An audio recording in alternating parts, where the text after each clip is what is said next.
Hello and welcome to Ocean News. My name is Finn Riley and I'm live from the London studio.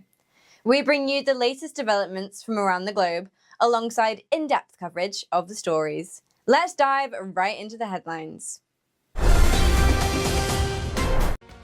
European Union Foreign Policy Chief Kaja Kallas emphasized that any agreement between the United States and Russia regarding the war in Ukraine must include both Ukraine and the EU, highlighting their critical role in ensuring European security. Her statement comes ahead of a planned meeting between US President Donald Trump and Russian President Vladimir Putin in Alaska on Friday. Kallas insisted that international law affirms Ukraine's right to all temporarily occupied territories and warned against any deal that could enable further Russian aggression. She also announced a meeting of EU foreign ministers on Monday to coordinate the bloc's next steps, including discussions on the escalating situation in Gaza.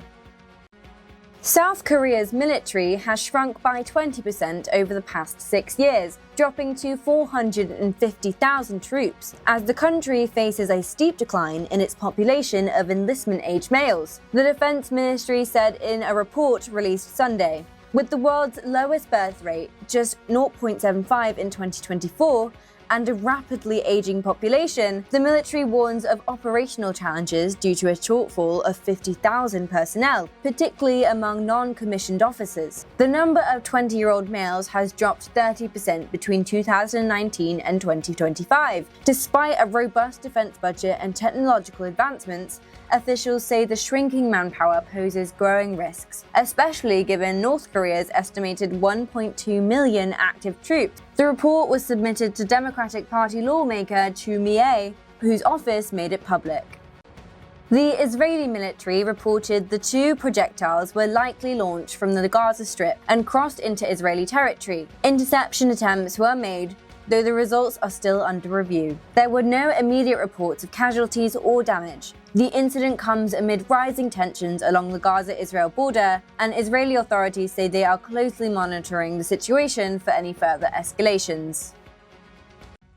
The Taliban are investigating death threats made against dozens of Afghan women working for the United Nations, according to a UN report released Sunday. The threats issued in May by unidentified individuals targeted national female staff affiliated with UNAMA and other UN agencies, prompting the UN to implement emergency safety measures. While the Taliban have denied responsibility, the Interior Ministry has launched an investigation. The report marks the first official confirmation of such threats and highlights increasing restrictions on women in Afghanistan, including enforced dress codes and bans on public space access. In provinces like Herat, Uruzgan, and Kandahar, women continue to face detentions, workplace eliminations, and mobility restrictions under Taliban directives.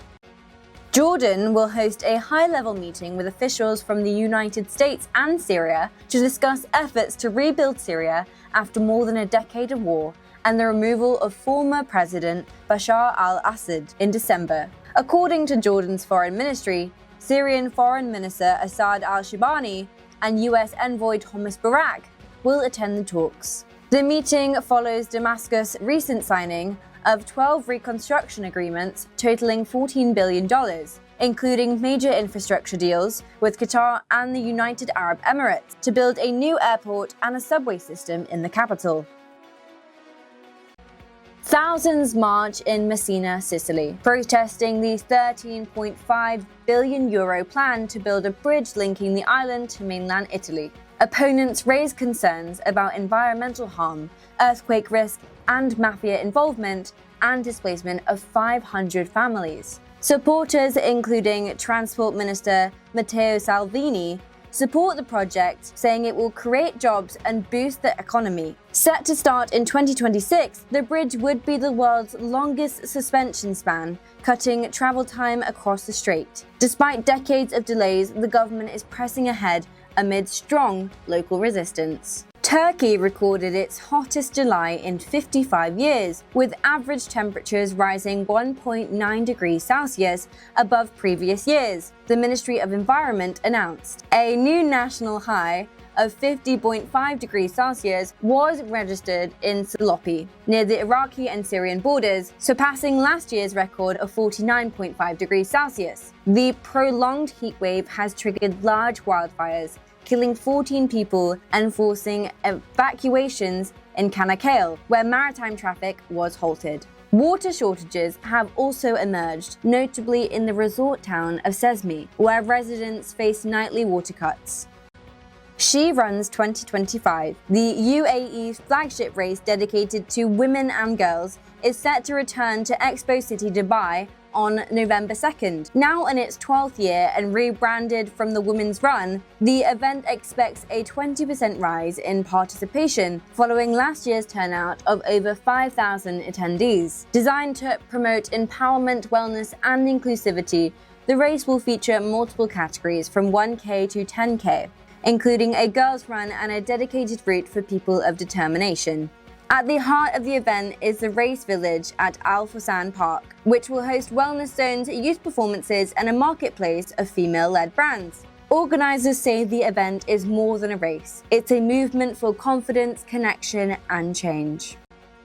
A fire erupted on Sunday at a chlorine factory in Lebanon, southern France, prompting authorities to issue shelter-in-place orders for residents within 1 kilometre radius due to the risk of toxic fumes. The facility, operated by Hydropro and classified as a Seveso site for handling hazardous materials, produces chlorine for swimming pools. While the strong chlorine smell carried by northern winds was reported in the area, officials said it poses no immediate public health threat. Firefighters are on site with a specialized hazmat team en route to contain the situation. The town lies approximately 28 kilometers southwest of Yverdon.